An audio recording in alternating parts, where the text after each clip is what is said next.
I want music to be more special. I feel like the volume that I listen to at the moment, my yearly wrap up on YouTube Music, is insane. Like, the numbers are insane. So I was one of those very, very emotional teenagers. That was me.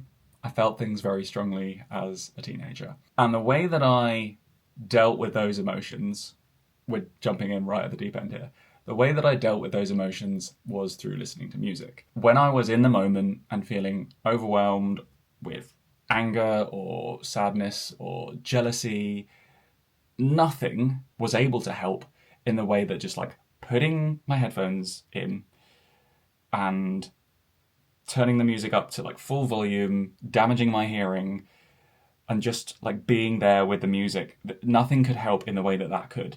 It just somehow like got it out of me.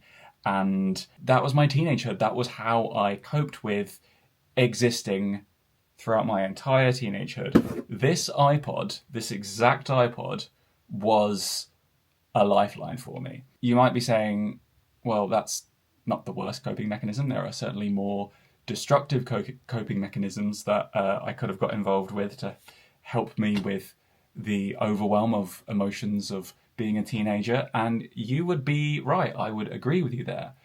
However, I think, in hindsight, something that was not ideal was that I really, really relied on music. I was in deep. I wasn't sporty. I didn't have counselling suggested to me from any of the adults in my life. And like, I did speak to friends about things that happened to me and ways that I was feeling. I did write music and shared that on the internet too, which isn't available on the internet anymore, but that was one of the things that I did. And I also made YouTube videos. I've been doing this for a very long time about things that happened to me and how I was feeling, but probably not enough, and not in a way that it felt like it got it out of me in the same way as music. I mean, it could just be that the music was the most effective. But regardless, what ended up happening was music became a real crutch for me. I can remember at school finishing a lesson, and the way that my school worked was like, you'd finish, I don't know, double science, and you'd be at one end of the school, and as you were walking to your next lesson, you might have to walk to the other end of the school, and I'd always calculate, right, I've got X amount of minutes that I can use to listen to music to process all the emotions that I just went through and get myself ready for the next lesson and all of the thoughts that I've had. And, you know, like when you're in class, it's not just like, that guy's pissing me off.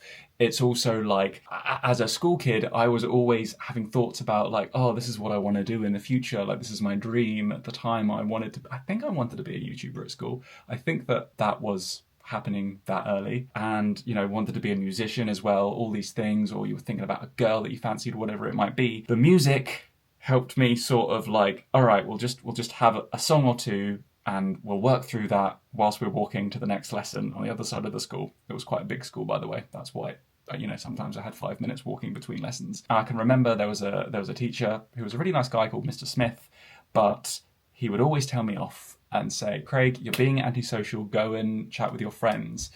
And I remember thinking to myself, this guy just doesn't get it. He doesn't get that I need this. It's like a need for me. I think that was less than ideal, and that was probably where things went a little bit pear-shaped with me and my relationship with music. Whenever anything happened in my life that made me feel strong emotions, even if that was just like, I had a thought and that thought made me feel strong emotions because I had an imaginary argument in my head, whatever it might be, like I couldn't get my headphones in fast enough. And then streaming gets invented, and this worsened the habit so much because suddenly on my phone I have all the songs in the world and there's no limit on how much of it I can listen to, and suddenly it becomes effortless to have music on 24/7. You can have it on your computer, you can play it out loud on your phone, you can have it on via headphones. And I found myself living this life, which I have been living up until very recently,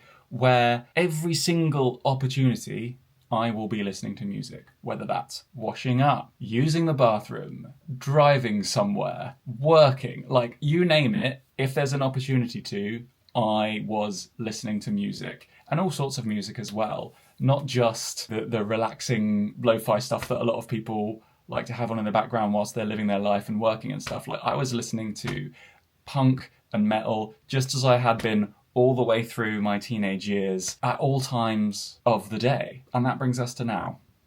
Now, just a little note here. I will be wearing different clothes in this next section and things will look a little bit different. I'm still filming here, but essentially I bollocks the intro up, and what you've just been watching was the reshoot of that intro.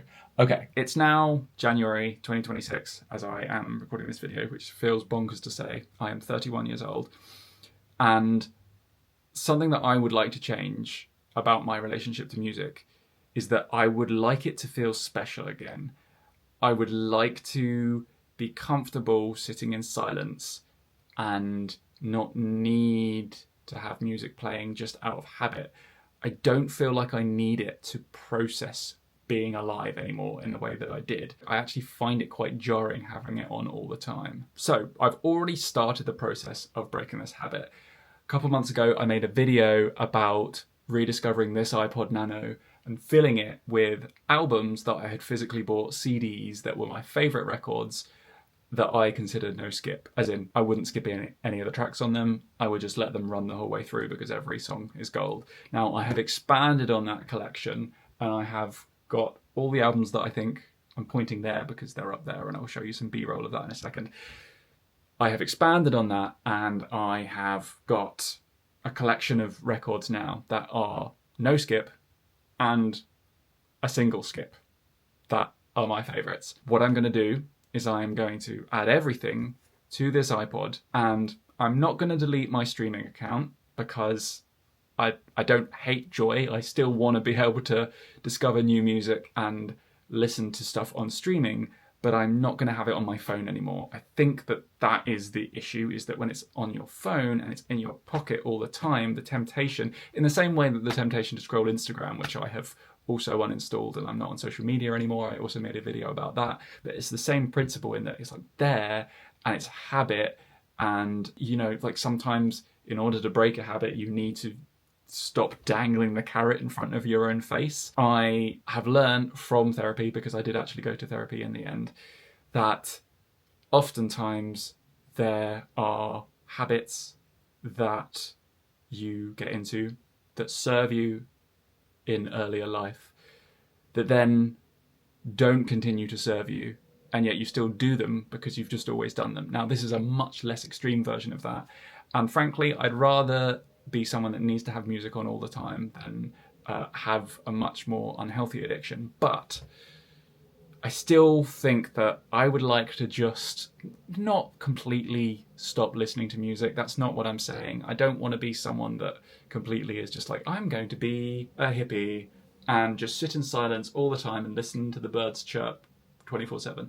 I want music to be more special. I feel like the volume that I listen to at the moment, my yearly wrap up on YouTube Music, which is better than Spotify, by the way, is insane. Like, the numbers are insane. I'd like music to feel more special. And I think my old relationship with the iPod, reintroducing that into my life, feels like it's going to be a step down from the volume of music that I consume at the moment. It's not going to be possible to have music and headphones in 24/7 in the way that it is to have music playing out loud all the time.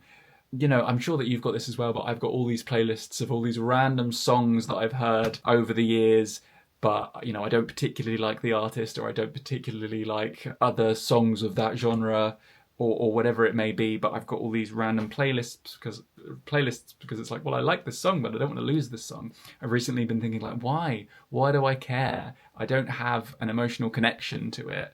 Why is it important for me to keep all this stuff? So I hope that makes sense. I guess what I'm saying is that I am publicly declaring, in the way that Lena does a lot of the time, I'm making this public declaration that for 2026, I guess it's sort of a New Year's resolution, for 2026, I'm going to try and sort of just step down my music consumption a bit. I'm going to have this as a bit more of a faff to use. I'm just going to make it a little bit more tricky to listen to music 24/7.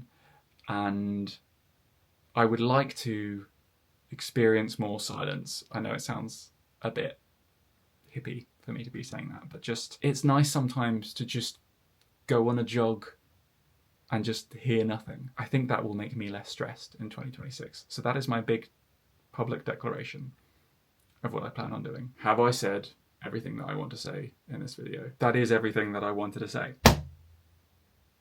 How do I end this video? Thank you for watching. I have many CDs to burn now. See ya.